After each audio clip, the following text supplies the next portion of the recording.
सीमा जी फरीदाबाद से। राधा वल्लभ श्री हरिवंश महाराज जी, आपके चरणों में कोटि कोटि प्रणाम। गुरुदेव भगवान, हर समय मृत्यु का भय बना रहता है महाराज जी। हाँ, यही तो भगवान की माया है, क्योंकि शरीर में हमारी स्थिति और शरीर मरेगा, नष्ट होगा तो मृत्यु का भय तो रहेगा ही। लेकिन मृत्यु को महोत्सव बना लो, इसीलिए तो तुम्हें मनुष्य जन्म मिला है। मृत्यु, गीता जी में भगवान ने कहा सब कुछ हरण करने वालों में मैं हूं मृत्यु, सब कुछ हरण करने वालों में मैं मृत्यु हूं। जब श्री कृष्ण मृत्यु बनकर मिलने आ रहे तो मुझे भय किस बात का, क्योंकि हम लोग शरीर में आसक्त हो चुके और शरीर से हम भोग भोग कर सुखी होना चाहते, इसलिए हम शरीर को नहीं छोड़ना चाहते, इसीलिए हमें मृत्यु से भय लगता है। नहीं तो मृत्यु भयावा नहीं, मृत्यु मरने से सब जग डरा मेरो मन आनंद, कब मरी हो कब बेटी हो पूरन परमानंद। हम तो प्रतिपल उत्साहित है कि कब आवे और शरीर छूटे अपने प्रियाजू के पास जाऊं। मरने से इसीलिए डर लगता है कि यहाँ हमने प्यार कर लिया है, यहाँ हमने अपना स्थान बना लिया है, ये अमुक अमुक अमुक, ये मेरा घर, ये मेरी संपत्ति, मेरा पर अब यहाँ सरकारी सब कुछ है, हुआ ट्रांसफर, चलो अब वो कहाँ जाएगा उसका पता नहीं। जिसलिए आया था वो कार्य पूरा नहीं किया, भगवत प्राप्ति, और जो कुछ कमाया और जो कुछ अपना था सब छूट रहा है। दुनिया में लाखों का मेला जुड़ा, हंसा जब जब उड़ा तो अकेला उड़ा, अब अकेला उसे अब घबराहट पैदा हो रही, तो घबराहट तो होगी। इसी घबराहट को मिटाने के लिए भजन है, नाम जप करो, जासु नाम भव भेषज हरन घोर त्रयशूल, 7 प्रकार के कष्टों का नाश करने वाला भगवान का नाम, ये जन्म मरण के दुख को मिटा देने वाला भगवान का नाम। अभी तो मरने का डर है, फिर जन्मना पड़ेगा।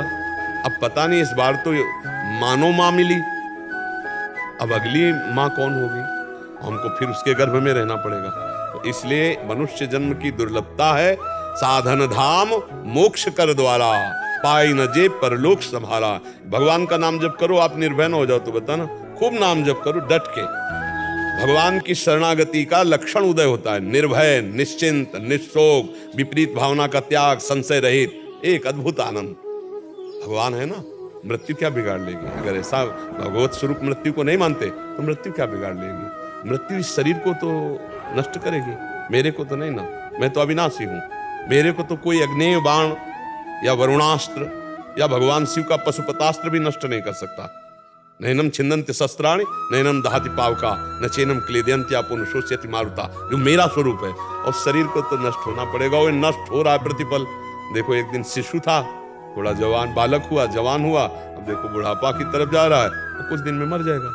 ये शरीर की हालत। लेकिन हम वही थे जो शिशु थे, हमारा परिवर्तन नहीं हो, वही हम जवान थे, वही जो हमने बुढ़ापा को अब देखने के लिए तैयार, वही हम हैं, वही मृत्यु को भी देखेंगे और वही फिर अगले जन्म को देखेंगे। हमारा परिवर्तन नहीं है, इन शरीरों का परिवर्तन है। अगर ये समझ जाओ और भजन कर ले जाओ तो मुक्त हो जाओ, नहीं तो पुनरपि जननम पुनरपि मरणम पुनरपि जननी जठरे शैलम।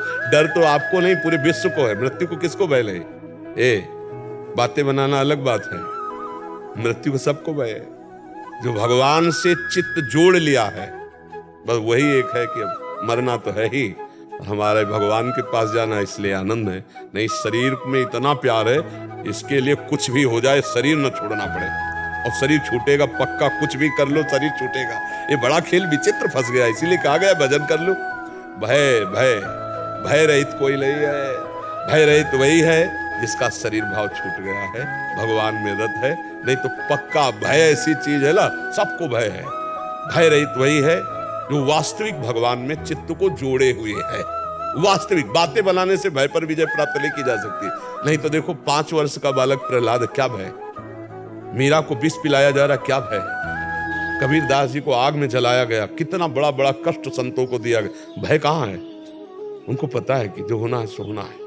बड़े बड़े महापुरुषों को अरे इतना कष्ट दिया गया है, बहुत बहुत बड़ा महापुरुषों को कष्ट दिया गया, लेकिन वो अपने मार्ग से विचलित नहीं हुए, अधर्म को स्वीकार नहीं किया, गर्दन कटवा दी, गर्दन कटवा दी पर अधर्म को स्वीकार ले। बलिहारी है उन महापुरुषों को जो भगवान और भक्ति के लिए सब कष्ट सहे। अपने लोगों को तो कहा ऐसा। तो ये जो शरीर की प्रियता, यही मृत्यु का भय दिखाती है, जो देह भाव है यही मृत्यु का भय दिखाती है। मुझे लगता है कि इससे दूर होने के लिए भगवान की शरण में होकर नाम जप करो। जितना नाम जप करोगे उतना ही भय रहित होते जाओगे, दूसरा कोई उपाय नहीं है। भगवान के नाम में इतनी सामर्थ्य है कि अंदर आनंद और ज्ञान प्रदान कर देगा। तो जैसे सांप अपनी केचुल छोड़ने में कोई दुख नहीं प्राप्त करता, ऐसे हम अपने शरीर को छोड़ने में दुख प्राप्त नहीं करेंगे। नहीं तो जन्मत मरत दुषा दुख होई। समझो सैकड़ों लाखों करोड़ों बिच्छुओं के मारने पर जो दर्द होता है वो मरते समय होता है, ऐसे थोड़ी प्राण निकलते हैं। इसलिए भजन कर लो, राम कृष्ण हरि जो नाम प्रिय लगे, राधा राधा राधा, खूब भजन कर लो, यही सुख प्रदान करेगा।